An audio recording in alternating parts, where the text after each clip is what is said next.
Nous souhaitions vous faire une présentation et vous donner un exemple de ce que donne l'application du protocole.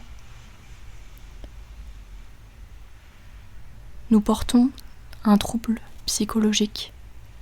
Nous avons reçu différentes étiquettes diagnostiques depuis environ plus de 10 ans.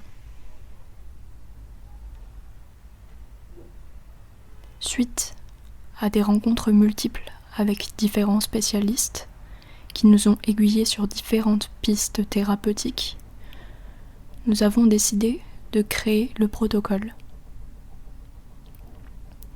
Il s'appuie notamment sur la théorie du système et des haltères, sur laquelle nous ferons une vidéo plus précise. Nous n'avons fait jusqu'à présent qu'une séance du protocole. Cette première rencontre a eu lieu le 28 janvier 2021. Il faut cependant savoir que nous travaillons sur nous-mêmes depuis un moment, ce qui a certainement permis à différents haltères d'être en confiance et de pouvoir se montrer à nous.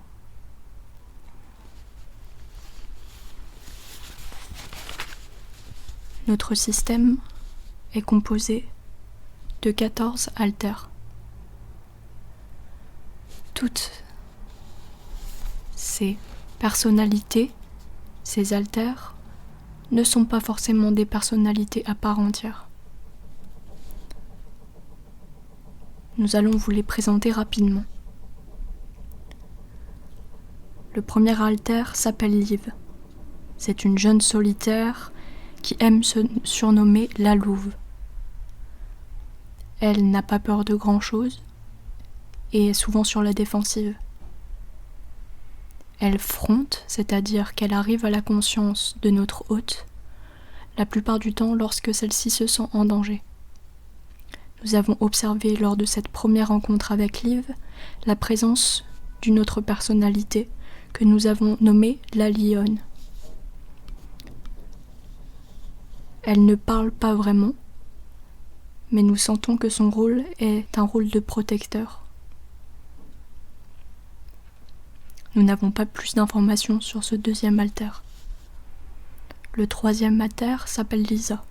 C'est une jeune adulte, une femme très créative et plutôt marginale, qui s'assume comme telle.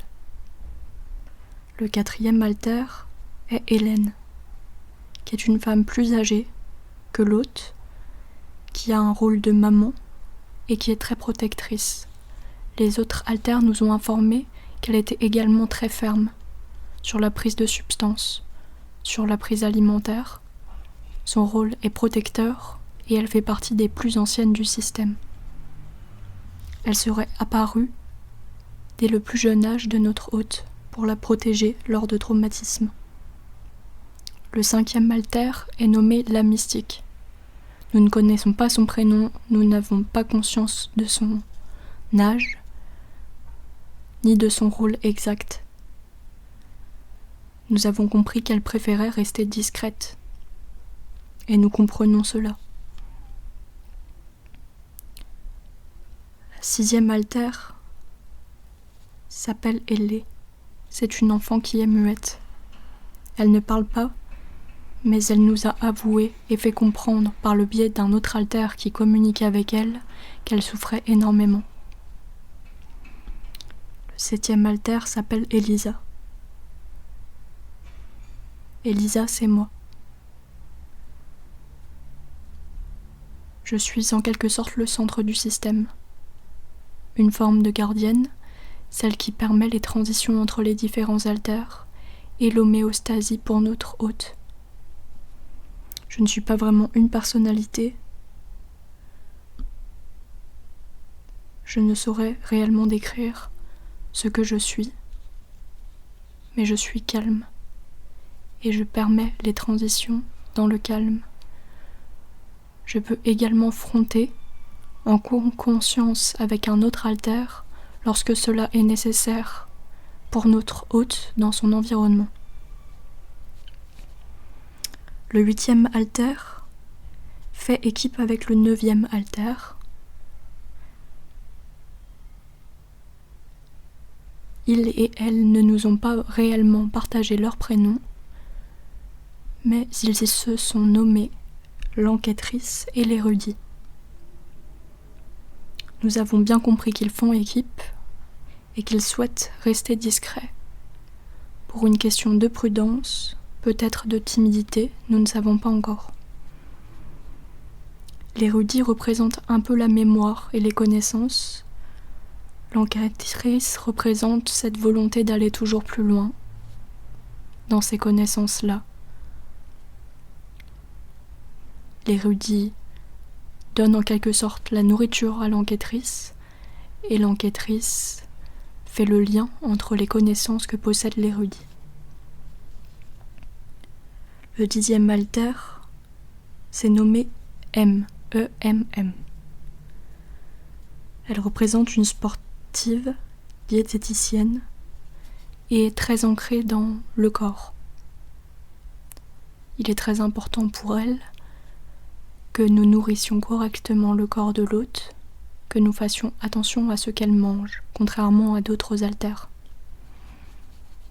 La 11e personnalité se nomme Luce.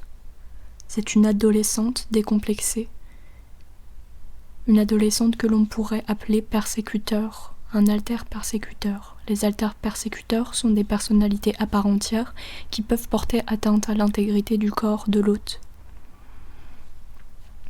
Luce étant une adolescente qui aime plaire, qui aime se mettre en valeur, mais n'a pas vraiment conscience du danger de son environnement, ne peut pas fronter sans l'autorisation des autres alters. Elle a été très présente lors de l'adolescence de notre hôte et a notamment mené à des troubles du comportement alimentaire. Le 12e alter se laisse appeler Rage. Nous pensons que ce n'est pas réellement son prénom, mais nous comprenons l'idée de ce nom, car c'est un alter également persécuteur qui aime beaucoup l'alter Luce, car il profite de sa vulnérabilité pour détruire un peu plus notre hôte.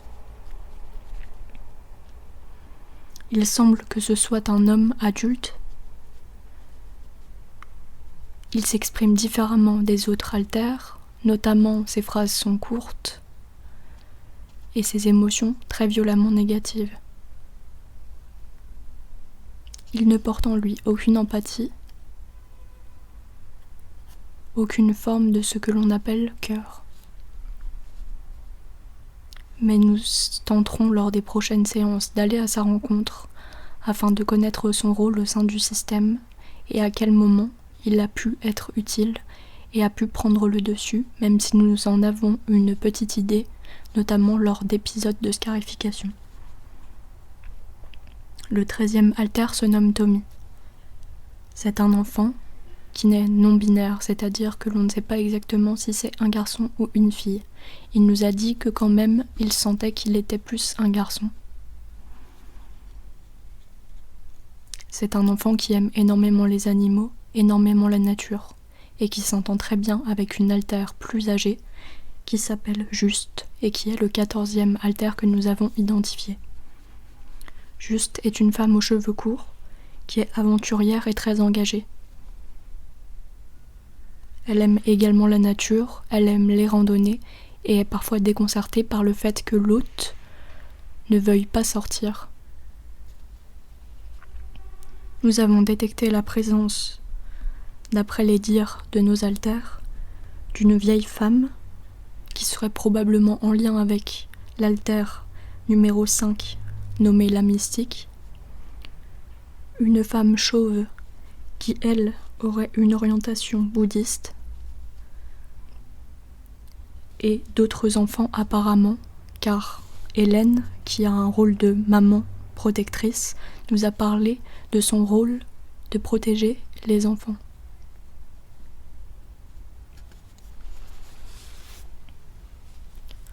Rencontrer ces différents alters nous a permis de comprendre différentes facettes de nous-mêmes. Cela nous a permis également une meilleure compréhension de nos émotions, de nos différentes manières d'être, envers le monde. Ainsi nous comprenons que lorsque nous sommes comme un soldat qui essaye de garder le dessus, qui est plutôt solitaire et sur la défensive, il y a de fortes chances que ce soit Liv qui fronte.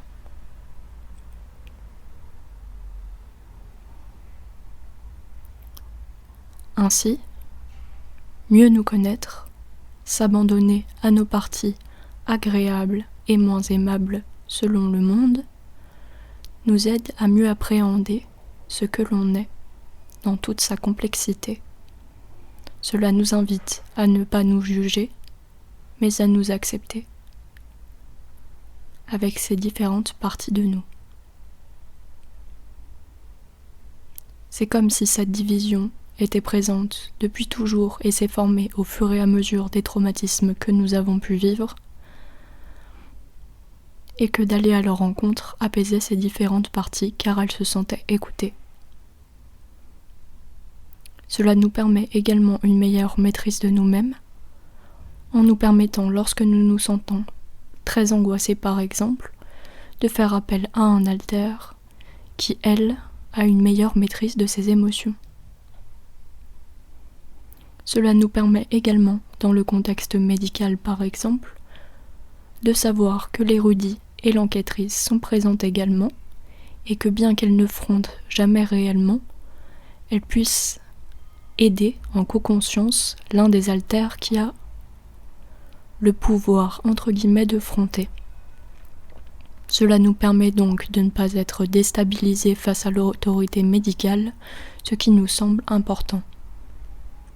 Mais l'érudit et l'enquêtrice ne frontent pas directement par peur d'être repérés. C'est ce que nous en avons compris.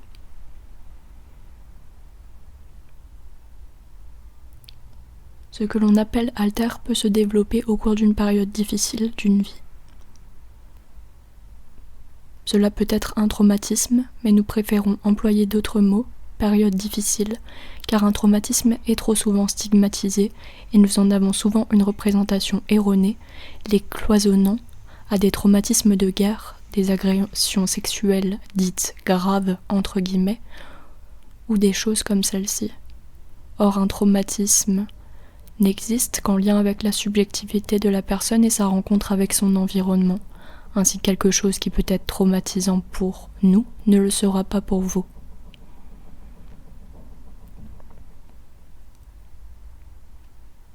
Nous espérons que cette vidéo podcast vous a permis de comprendre un peu plus l'idée du protocole et nous vous remercions de votre écoute. À très bientôt.